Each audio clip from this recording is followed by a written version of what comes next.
Nutrisyon at kalikasan, ating pangalagaan. Sa luntiang bukid at bughaw na langit, buhay ay sagana kung kalikasay sulit. Prutas at gulay, pagkaing sariwa, lakas at siglay, dulot sa tuwina. Tubig na malinis, hangin na dalisay, kalusugan natin ay tunay na gabay. Kapag kalikasay ating iningatan, masustansyang pagkain ay laging makakamtan.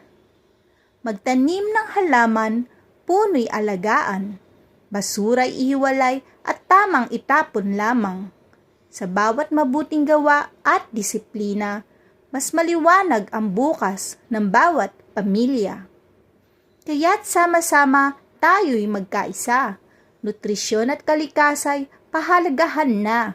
Sa ating mga kamay, pag-asa'y sisibol. Malusog na bayan ang ating magiging bunga. Nutrisyon at kalikasan, ating pangalagaan para sa malusog na mamamayan at luntiang kinabukasan.